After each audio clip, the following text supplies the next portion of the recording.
This is when the network feed went to hell, or we should say the Peacock stream, because I had no issues. Did you? Nope, no issues here. So it seemed like this was a Peacock issue, and it lasted for, it seemed like 10 minutes or so, and it was just a disaster. And it looks like right as the men's match was starting, that's when things got fixed. But this seemed like it was a nightmare for the time that it lasted. But I can't speak to what the specific issues were. My feed was uninterrupted. It couldn't have happened 10 minutes before, like you would have missed the Boogs thing. You would have missed the Applebee's ad. I would have been pissed if my feed was screwing up for this match of all matches. Oh, yeah. This was the most anticipated thing on the show. So we have Drew McIntyre. Oh, they did miss the Boogs thing in the Applebee's ad. Oh, I'm so sorry. Yeah, gotta go back and watch that. Hopefully they get the replay up in time. Ricochet was back in trunks, ditching the black jeans. That was Riddle. That was what was holding him back. That was it, yes. John Morrison, him and Miz, they were over on this show. They came out, they got a huge reception, and then Morrison told Miz, I need to do this on my own, and sent him to the back, which was hilarious because his whole story of this match was latching on to Seth Rollins to form an alliance. Yeah, that is funny. That is pretty funny. And then Kevin Owens, who came out and I can't imagine this guy has a voice after his entrances on SmackDown and tonight, because he is just screaming so that every fan in the arena can hear him as he comes out. Big E, who got a big response. King Nakamura, Seth Rollins. I think some of this, not all these responses are going to stay at these levels, but there were some enormous reactions on this show, the biggest which were still to come. It was just a fantastic crowd that I think was pent up from wanting to see professional wrestling for more than a year and a half. So, people who might not have always had the best reaction. Nobody was being taken for granted today. With all due respect, after all the problems I had today, when Seth Rollins and John Morrison got into their argument, I'm sorry, but today I was Johnny Drip Drip. Oh, yes, you were. Oh, boy. Yeah. And Seth argued, I'm the drip god. And we had these two arguing over their level of dripness. Do you have a pick? Who's got more drip? Flair should have came out here. Really? He could have, yeah. We could have had his involvement here. This should have been replayed, but there was a spot early where Ricochet launched himself over the top to the floor, and dude, this dive was utterly spectacular. They should have replayed it 5 times. It looked unbelievable, the height this guy got. There are a lot of spots they could have replayed. This was a fantastic match. I thought this was... this one, I had very high expectations for this match. They built up to a tease of Big E and Drew McIntyre of where they went at it after clearing the ring. Rollins and Morrison worked together for a time. It was a great way to set Big E on a big stage, by having Drew, a bona fide main eventer, be placed up there with Big E, giving them that spotlight, and the crowd responding very favorably. They're ready to see Big E at that level. Yes. As always, in these matches with weapons, Kevin Owens' role was to get destroyed by them. Use Mick Foley. Yeah, he was here. He's on one leg hopping and then landed a cabrata going into a ladder, and then they dropped Owens on the side of the ladder back first. That just looked a ton of fun. Riddle and Nakamura, they had a fun little sequence while it lasted before they were both taken out with a double claymore. And as Drew hits a Tope Con Hero, he takes out everyone, does the countdown, and hits Rollins with a claymore when Veer and Shanky appear. They bring Drew to the floor, and Jinder Mahal hits him with a non-replica, totally legit chair over and over and over again, to the point that Drew will never text the number 2 instead of TOO. And they drag Drew to the back, and God knows where they took Drew. Maybe they did the Hulk Hogan bit and saddled him up to the new motorcycle and drove off with him attached. Oh, that would sell some toys. So this seems to be the SummerSlam program way. I do not think this is going to be blown off on television. This looks to be Drew's SummerSlam program, and this was... God, you're right. You're so right. So Yeah, wow. that was the elimination of Drew from the match. He was taken out of this. So not only did you do the angle, but Jinder has taken away Drew's final chance at the championship as long as Lashley has the title.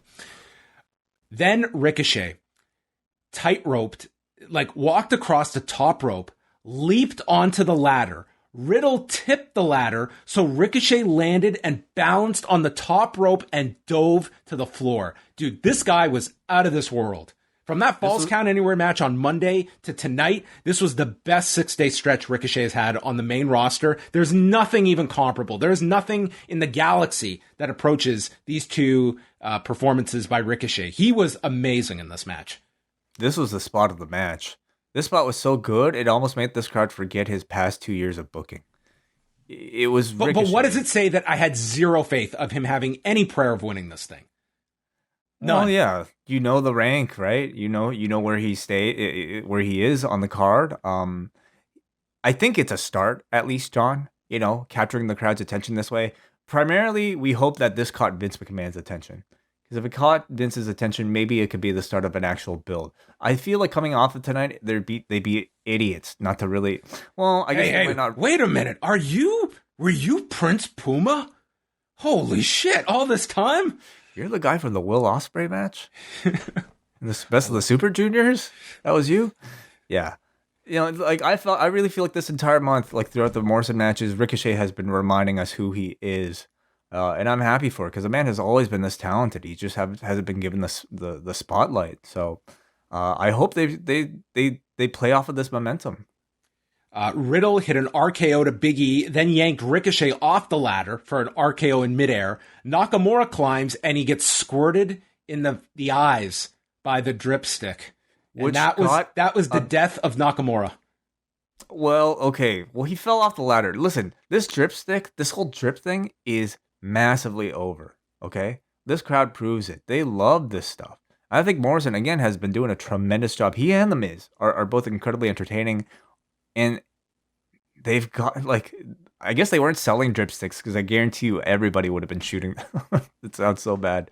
They all would have been shooting it into the ring. Yeah, I don't know if we're ready to be introducing dripsticks this early into crowds being back. I don't know how good of an idea it is, but they will sell those things. I mean, they'd be asking for it.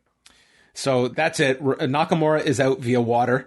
And then earlier in the match, Rollins and Morrison had set up the giant ladder as a bridge between the announcer's desk and the apron. And they might as well have just spray painted KO over this ladder. Every person knew who was going through this thing. And sure as hell, Owens is power bombed by Rollins from the ring through this ladder, which breaks on the floor. That was the end of Kevin Owens.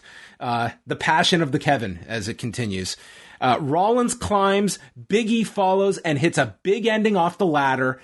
And that's when the audience is like, oh my God, that's everyone. They're all done. There's no way Kevin Owens is getting up from that ladder. There's no way Nakamura is getting back from water in the eyes. This is the breakaway shot for Big E. And he climbed up. And when he grabbed this briefcase, my God, this arena exploded. 18 minutes and 4 seconds for Big E. Yeah, I knew Big E was a candidate, but for some reason he just felt such a background character these entire several months that I didn't think that it was even I'd forgotten about it almost in this match. I think that's like the sweet spot of what they want. Mm-hmm. Liv Morgan, if you watch her build, it was the too obvious pick. That is the red herring. It's the one that is not so far down like a Ricochet level, but has been off in the background that this win, they're instantly back at the forefront. He's in the background, but we know everybody wants it. And they've been delaying, his lack of attention, I guess we could say, this entire time for the specific moment of him climbing up that ladder, spotlights only on him, grabbing that briefcase. It felt so good, because for most people, they know winning this thing is as good as winning the championship. So they know this was confirmation that someday Big E is going to be champion, and they've been waiting for a long, long time to get that confirmation. This match was so good. huge expectations from everybody going into it, and I thought they completely hit it, maybe even exceeded. You know what? They exceeded it. Everybody was amazing in this match. I loved the team of Morrison and Rollins together. They were a lot of fun to watch. In another period, I would love to see those two continue that association. But man, Ricochet, my jaw dropped when he hit that spot. He comes out of this to me completely renewed. John Morrison, I think, cements himself as somebody who is like completely endeared to this audience. And, you know, everybody else I thought all looked really good, including Drew McIntyre. Nakamura is greatly going to benefit with this new entrance with crowds. Like, I do think that's going to be a spark for him. Like, I don't think it's going to really change his trajectory, nor do I think Nakamura needs to be any higher than he is. He's in the spot he should be, but that is going to add to his entrance, and that's a big thing for a WWE presentation that they have now. Drew came in, I would say, to this evening with a pretty mixed reaction, but I thought he was really good in this match, and there was at no point, you know, where he gave the crowd a chance to feel negatively about him. And man, I'm not looking forward to a Jinder match, but I don't. Well, how about Drew going through Veer and Shanky before he gets to Jinder?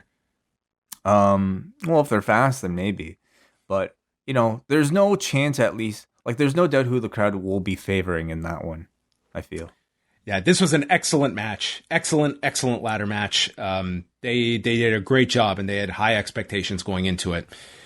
Seth Rollins, glad like they saved this for the audience, for the crowd, you know, because we know they moved this pay-per-view like back a month or however long to wait for the live audience. And man, if this match took place with nobody there to appreciate it, to accentuate it, yeah, it would have been so sad. It would have.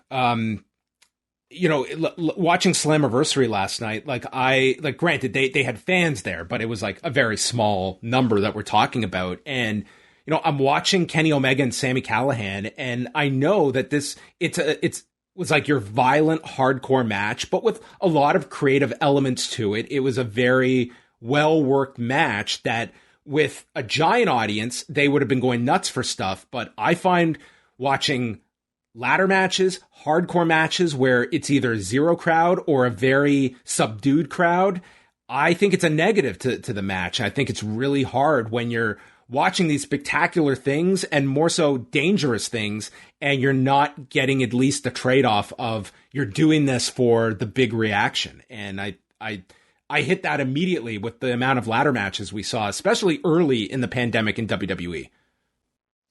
Yeah, everything's, you know, very different without the audience, and that's not more apparent than the wrestling we've seen over the past week.